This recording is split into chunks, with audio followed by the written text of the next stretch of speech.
Yes. Okay. So, yes, we're talking about the counter melody at the very top, right? The violin right there. Yeah. Yes.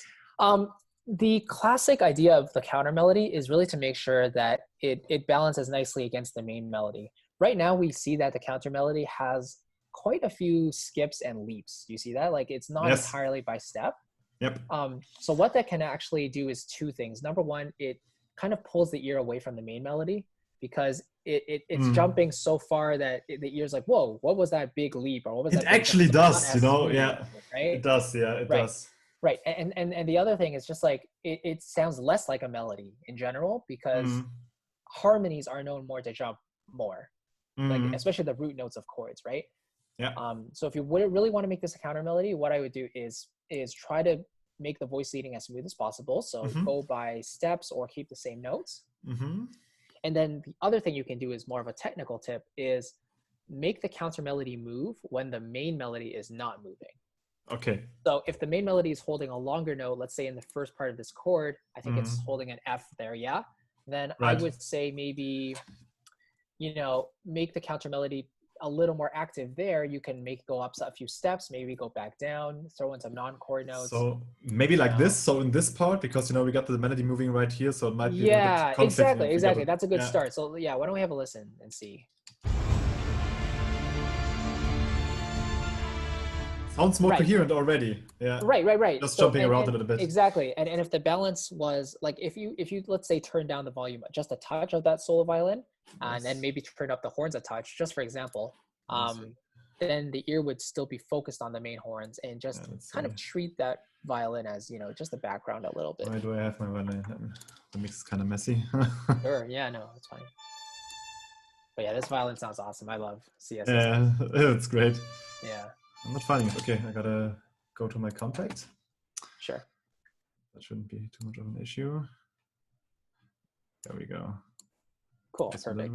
Let's see. Yeah, and I think a little extra dash of reverb on that will do as well. Maybe some EQ as well. Just because like this violin from this library has quite a lot of detail in the high register. That's true. Yeah. So it kind of pokes out just a little bit. That's okay.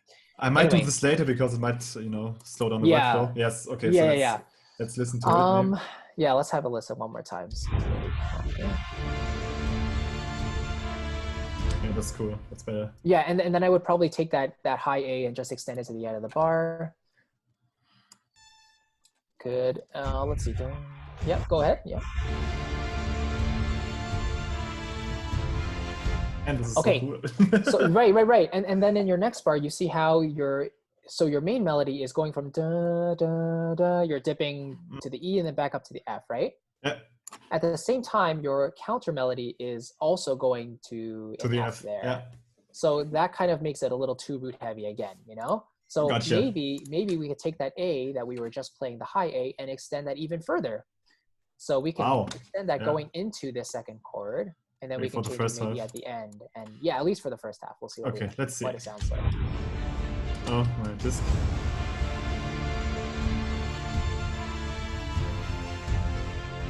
And now it feels like it wants to change at the second half a little bit, right? Exactly, yeah.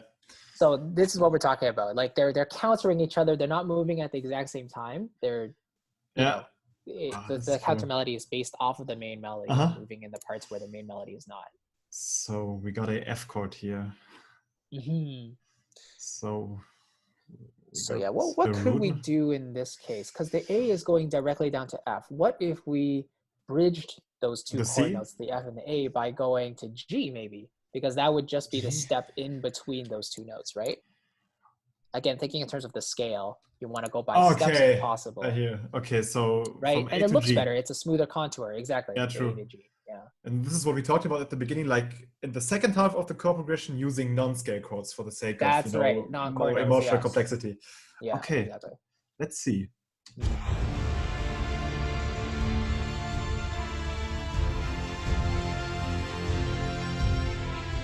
And this is so colorful already. Nice. Right. It just stands out. It's not part of the chord, the G, but it just works because it's part of the same scale. So this is dope. Wow. And then what is the next? What is the that violin note in the next bar when you play the C chord? I'm curious. a root heavy. So, right, again, right. Right. So what would be a good option if you're already going down from the G to the F? Then what's the next chord note that we could go to in the C major chord that's really close to the F? Do you mean E in this case, like we're going down from G to E? Well, so we went from G down to F. Well, let's see. Actually, you went G. I think we G to E. Oh, is that an E? Yeah. Okay. We could try F. I personally, I would say after the G, I would do F because that's part of the chord. So you have, but right. Okay. So the only problem now is that it's conflicting with this one. E are right. They're clashing. Right. Yeah. So then we can decide: do we want to make that melody note a chord note to match the violin I would say that because if we would keep this one, we got the two notes exactly repeated. Same, right? So we want something different. A little difference, right? Yeah. So maybe you can go up to an A. Yeah. Maybe something like that. We can try, and then play this. It goes back down.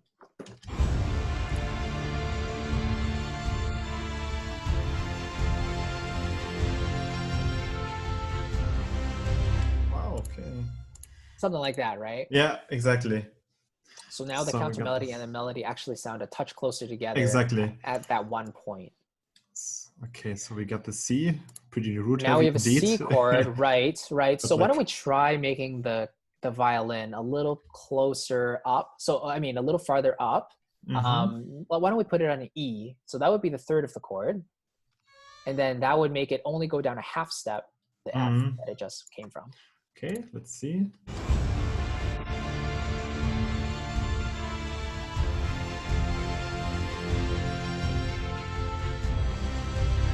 Man, this is so much more emotional right now. Yeah. Damn. Yeah.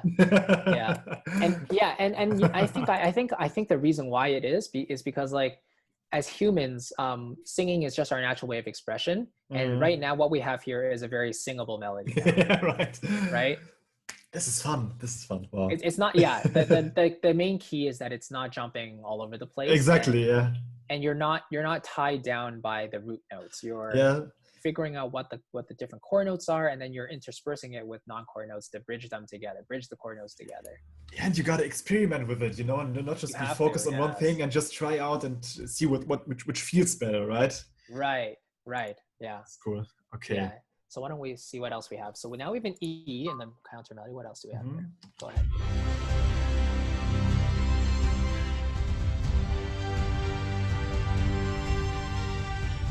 Okay.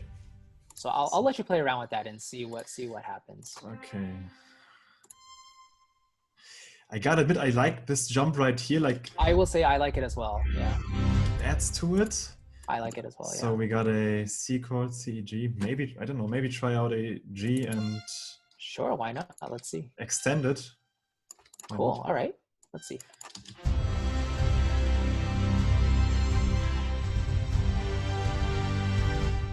Yeah, but I think I want to do something here with the horns. Okay. I could maybe add a third. I don't know. Possible. Yeah. Let's give it a go. Let's see.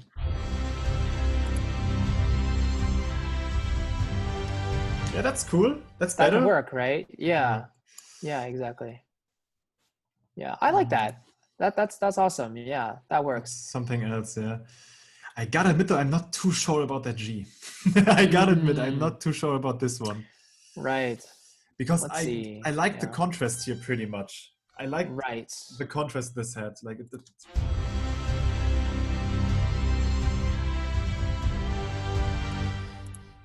don't know. I don't know. This is tricky. Yeah, this one's tricky. Let's see. So the thing though is that for the entirety of this bar, we have chord notes. There's no non-chord notes so far. Because this is a C major chord, you have E and a C, right? Okay. And yeah, right now your counter melody and your main melody are also chord notes. Yeah. Yes, they're also chord notes. Let's see. But we liked that jump pretty much, didn't we? So we could I'd like that, yeah. Go to an A or maybe to an D. I don't know. Interesting. I think the C works best just because it's part of the chord. But I'm thinking maybe after that we can introduce a non-chord note. So maybe going like, have the C and then maybe deciding on what you want the next note to be in the next chord. So we so we have a G minor chord after this, right? Exactly. So and what, because right now it was going to be on the G. I think originally you had a G as well. Right, yeah. So that would make it a little root heavy. So why don't we put that up to a B flat? So that would be the third. So we're talking about the countermelody. Yep, that's it. And then now the B flat obviously won't work going into this last chord because that doesn't belong to the chord. Why don't we have a listen and see what I mean there? So let's hear this third chord. Yeah. It kind of sticks out, right? Yeah. So one common thing you can do is called an enclosure, where you basically go a step below the B flat and then rise back up. So it's like you start from the C, then you go below the target note of the next bar, which is A in this case, and then in the next bar we rise up to the B flat. Okay. So let's try this. And we got the A and the E, which might work together as well. Right, so. And then try the B flat there. Yeah, right. Cool. Okay, let's see. Yes.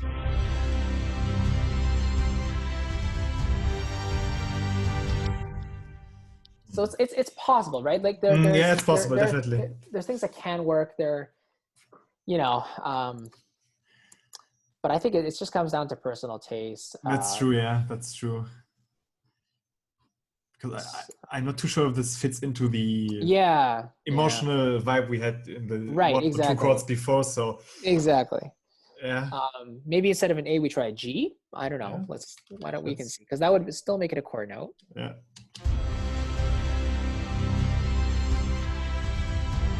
That's better. Right. That's better. So it's more seamless. Yeah. Yeah. I got a bit. I just don't know if I like that B. The B flat. B flat. Right. I don't know. Fair. If I like Absolutely. This one. Yeah. It's always those black keys. No worries.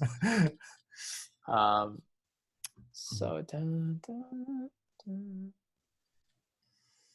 yeah. So if we don't want to do a B flat, maybe instead of a G, let's do a D. Maybe because that would be the fifth of the chord. So maybe make it come down to a D. Something like that. So okay, so now we're going from that high C. I like that more. It's more passive. It doesn't stick out that much, and then when the horn doesn't move anymore, we could add more movement here. And exactly. This one, what I feel. Oh, sorry, this wasn't supposed to be. Okay, so we got a G minor chord, and this is C and G. Maybe move this one. I don't know. Maybe in the second half. Sure. Yeah. Because the first notes, I mean, your melody notes are kind of following the same pattern of long and then shorter notes at the end. Longer, shorter notes at the end. So maybe why don't we do like, let's see, 1, 2, 3, 4.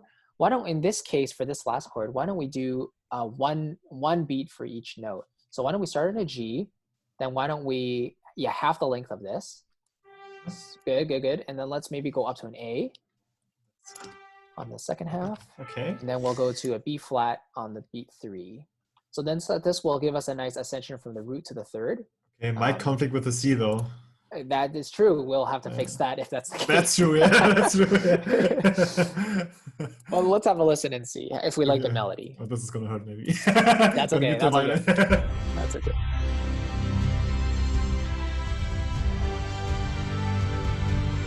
Yeah, this is cool. Right? It's something new, we got something new, right? We're breaking the pattern, We're breaking the pattern, yeah. Yes. So if you like the way the melody sounds, I just extend that B flat to the end of this bar. And then I think I would love to make a D out of this one. I was thinking that as well. Let's give it a shot. Might add to the intensity. Mm-hmm.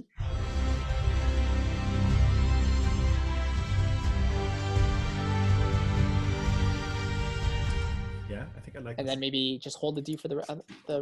At the end of the bar. Yeah. And then this is also contrast as well, because so far the countermelody has been moving when the melody hasn't, and vice versa. So this is the one moment where they're holding together, right? Yeah, this is cool. Wow.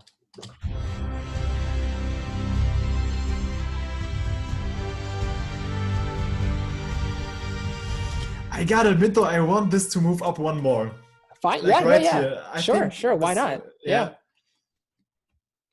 We could make a D here. I don't know, because we got the D here already. Sure. Yeah. I think a C or a D could work in this case. Let's try it out.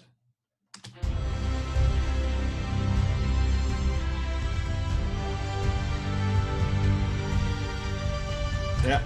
This is more what I want to. Yes. Perfect. Cool. So yes, that's the general concept of like, you know, interacting your counter melody with your melody.